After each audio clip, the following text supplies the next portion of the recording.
Grace be unto you and peace from God our Father and from the Lord Jesus Christ. I was glad when they said to me, let us go into the house of the Lord.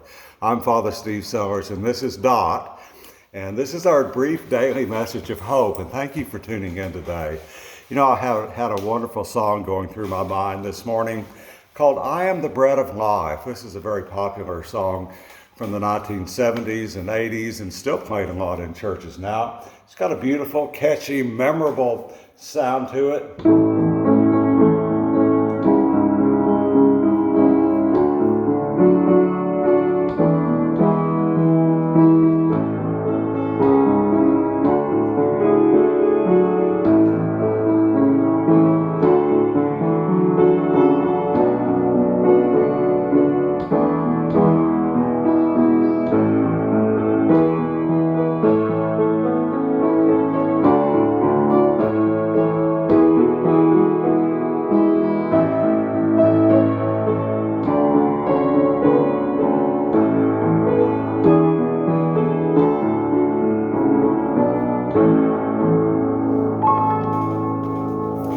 Love that song. It always puts me in a wonderful frame of mind because it reminds me that the Lord Himself is my light, He's my hope, He's my salvation, and He's also feeds me with the bread of His own life.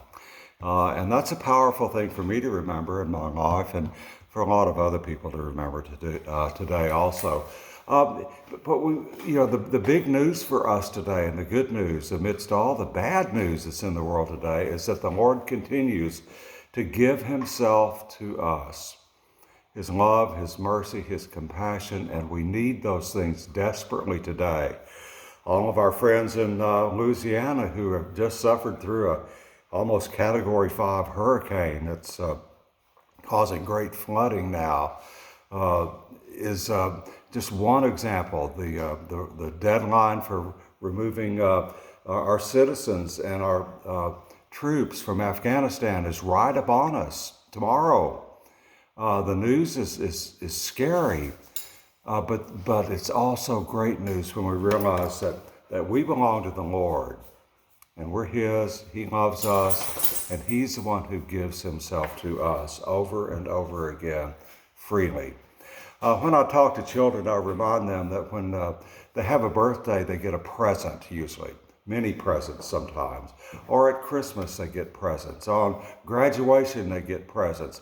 And I talk to children, how silly would it be to take the wonderfully wrapped gift that's been given to us by someone and just look at it and set it aside and never open it? How silly would that be for someone to give us a big gift or a small gift, a beautifully wrapped gift, maybe a very expensive gift, and we never even open the box up to look at it? How silly would that be just to set that gift aside? You know, that's what some people do with the gift of salvation and grace and mercy and compassion and forgiveness that God gives to them. He gives it to them. It's God's gift. And they never make the effort of receiving it and opening it and living into it and making it a part of their lives. We have to receive God's gift, and we do by responding to it. That's what receiving is. We receive a gift and we're responding to the giver. And that's what we do. Every day we have opportunities to respond to the great gift of life and hope and love and mercy that God has given to us.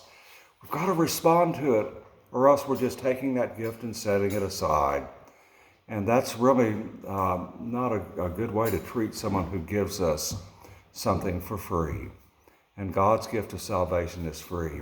I was looking today in John's Gospel where Jesus says in John 15, I believe it is, He said, if you really love me, if you really do love me, keep my commandments. Do what it is that I tell you to do. And what is it that the Lord has told us to do? To love Him, to love others, and to love ourselves. The divine order for our lives. And Dot's going to start playing the piano here in a minute. I can hear her down there. Come here, little girl. Come here. She's still teething. We have an opportunity today to respond to God's precious gift to us by loving Him and by doing what He calls us to do, serving Him and caring for those around us. There are a lot of people in need right now, and a lot of people are stepping up to the plate to help. And we do it by praying and by giving of our time, our talents, and our treasure in the service of others. So I hope you have a blessed day today. Continue to receive God's gift all day long. It's freely given to you. Receive it, make it part of who you are, and then share it with others. That's why we're here. I hope you have a blessed day today, and God willing, Dot and I will see you here tomorrow.